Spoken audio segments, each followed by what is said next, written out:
Hello students, welcome to our channel. आज class रे आमे द प्राइसलेस गिफ्ट चैप्टर टीर पार्ट 3 डिस्कसन करिबा। पूर्वर आमे part 1 and part 2 already discussion कर सारछे। तो क्लास टी को आरंभ करिबा। Several months passed, I visited Maggie and Mrs Bethy, but no news had come from Frankie. Mrs Bethy was sick in a serious condition, aggravated by her anxiety for Frankie. I was in a fix. What could I say to console the mother? Only God knew whether Frankie was still alive or dead. So our meaning कौन बुझा? Several months passed. किछि मास चलीगला बा किछि मास गला. I visited Maggie and Mrs. Bethy. मु Maggi एवं Mrs Bethy को देखा करने को गली। तो मिसेस बेथी के मैगीर माँ। But no news had come from Frankie, किंतु एबे मध्य फ्रैंकी तरफ कौन सी न्यूज आसी नथिला।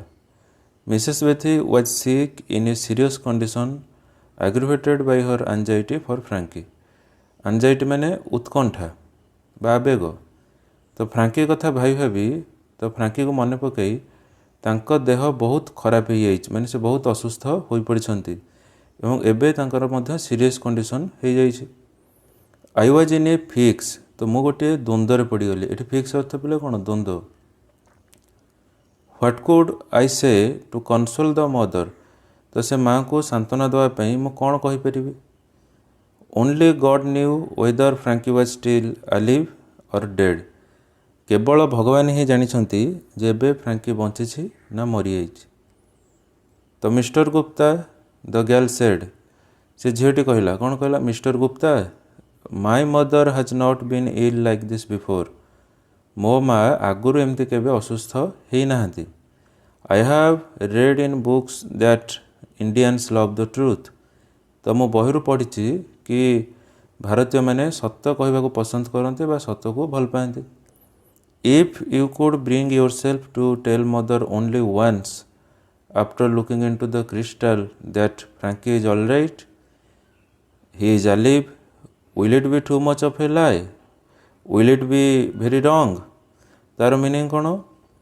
If you could bring yourself to tell mother only once, तो तुम्हें जदि गोटे थर मो मामा को कह मो माँ को कह after looking into the crystal. Crystal मैंने कौन? से जो मुदी उपर गोटे पत्थरटे न थाए कि छोट पत्थरटे, ताकू देखिकी जदि तुम्हें एमती कह जे फ्रैंकी भल अच्छी, Frankie is all right, he is alive, से बंची, was it be too much of a lie, एटा कौन मिछठू आहु अधिक हो माने एटा कौन मिछ संगे गोटे सामान हो, एटा कौन बहुत बड़ भूल हो, बहुत बड़ मिछ हो। Will it be too much of a lie, will it be very wrong, एटा कौन बहुत बड़ गोटे भूल हो। आई थॉट इट ओवर, तब मु विषय चिंता करने को लगिली। I am not a very virtuous man, so I decided to do this. तो मु भी गोटे एमती कौन सी धार्मिक परायण लोक नथिली, सेथिपई बा मु गोटे धर्मपरायण लोक नथिली। तो मु भी चिंता कली हाँ मुझे भी कले किसी भी भूल हेनी। The list of my offences, तमें यहाँ गोटे किसी बड़ अपराधी भी हेनी एमती करवाटा। Maggie brought me the ring, तो मैगी से रिंग टाणी मत देला। I took it and approached her mother's bedside, तो से माँ जो थे बेड साइड को मु गली। Wishing her a good morning, wishing her a good morning, तो तांको सुप्रभात जन गुड मॉर्निंग विश करी। आई सेड, मु कहली कौन कहते? Mrs Bethy your son is अलिव, he is well. Mrs Bethy तुम पुओ बंची, से भल अच्छे, ठीक अच्छे। The old woman raised her head a little off the pillow. तो एक कथा सुनला परे से वृद्धा लोक जनक बा वृद्धा स्त्री लोक जनक the old woman raised her head, तांकर मुंड टिके ऊपर को उठेले। लिटिल ऑफ द पिलो, तार से जो तकिया उपर, पिलो अर्थ कौन? तकिया। से जो तकिया उपर मुंड देके शोते एक कथा सुनला परे टिके खुशी हो गले एवं ता ऊपर मुंड टिके ऊपर को उठेले। Tears of happiness welled up in her eyes, Mrs Bethy soon recovered. तो तांको आखिरु खुशीर अश्रु झरी आसुए, माने खुशी रे तांको आखिरु लुह झरी आसुए। मिसेस बेथी सून रिकवर्ड, से बहुत शीघ्र भल ही आसिले।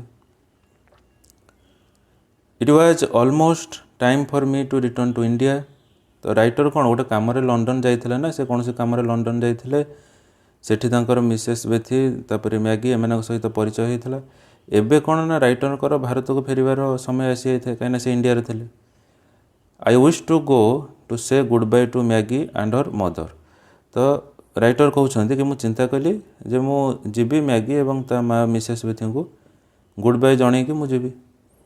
But the family was in mourning, किंतु से परिवारटी बहुत दुखरे थिला। Frankie had been killed in the fighting on the frontier. तामाने फ्रंटियर माने कौन, ये जो बॉर्डर सीमारेखा, तो से सीमारेखार गोटे युद्धरे फ्रैंकी ऑलरेडी मरी जाइथिला। I calculated and found that Frankie had been dead some days when I told his mother he was alive and well। तो मु हिसाब करी जानिबा पाइली कि मु जेतले तांको माँ को कहिछि कि से भल अछि, से भल अछि, से बंचिछि, किछि असुविधा नहीं हैला कि तार किसी पूर्वर बा किछि दिन पूर्वर से ऑलरेडी मरी जाइछि। I felt ashamed to face Mrs Bethy. तेणु मते एबे मिसेस बेथी को देखा करिया पई मोर लज्जा अनुभव होउछि, मु भलसे तांको देखा करि पारुनी। So I wrote a letter to them. तेणु मु सेमानक पाखु गोटे चिठीटे लिखिली announcing my departure and bidding them goodbye. तां गुड बाय जणे कि एभली गोटे चिठीटे तांको पाखु लिखिली। The morning of my last day in London don't.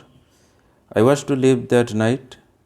तो सेटा मोर शेष सकाळ थिला, मते सेदिन राति फेरी आसबार थिला, कोठू लंडन रू फेरी आसबार थिला, सेदिन राति मते लंडन छाड़बार थिला। I was to leave that night. As I was having my breakfast there was a knock at the door. तो जेतबेले मोर ब्रेकफास्ट करूथली माने सकाळ जलखिया करूथली, केही जणे आसी कबाट ठक ठक कला, there was a knock at the door. Maggie had come to say goodbye, she was wearing black. तो मैगी कला रंगर पोशाक पिंधिला, से मते गुड बाय जनइबाकू आसीथिला। Are you leaving today?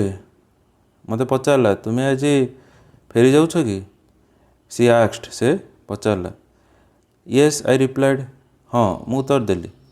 Today is the day of my departure. आज मोर शेष दिन, आज मते फेरिबार अछि। How long will it take to reach your country? In which part of the country do you live? She wanted to know. So how long will it take to reach your country? तो तुम देश में पहुँचवा को तुमको केते समय लगे? In which part of the country do you live? तुम्हें देशर कौ पार्ट रे रहउछ?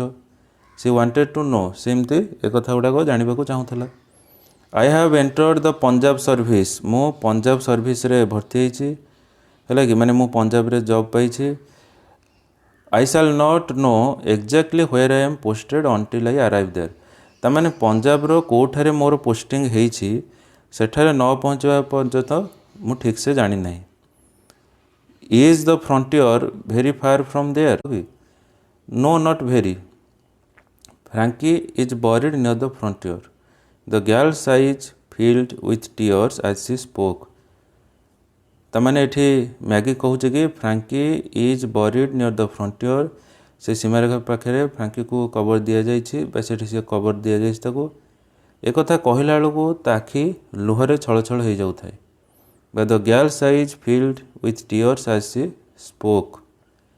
When I go to the part of the country, when I go to that part of the country, I shall visit your brother's grave and write to you. तो एठी writer कहते कि मुझे जिते देशर से पार्ट को जीवी मुझे जीवी। आई shall visit your brother's grave. मु निश्चिंत तुम भाईर कबर पाक जीवी बा समाधि पाक जीवी। है कौन करी? मु निश्चिंत तुम भाईर समाधि पाक जीवी एंड राइट टू यू। एवं तुमको लिखिकी बा चिठी लिखि जनइबी। तो मुझे आशा करुँच क्लासटी भल लगी। जदि आम क्लासटी भल लगी थाए तो वीडियो टी निश्चिंत रूप से लाइक करेंगे एवं चैनल टी को सब्सक्राइब करने सहित ऑल नोटिफिकेशन ऑन करदे, कारण आमर प्रत्येक दिन सकाळ 6टारे नवम श्रेणी पिलामानक पई क्लास होउछि। एवं निज सांगसाथी को शेयर कर दियंतु। धन्यवाद।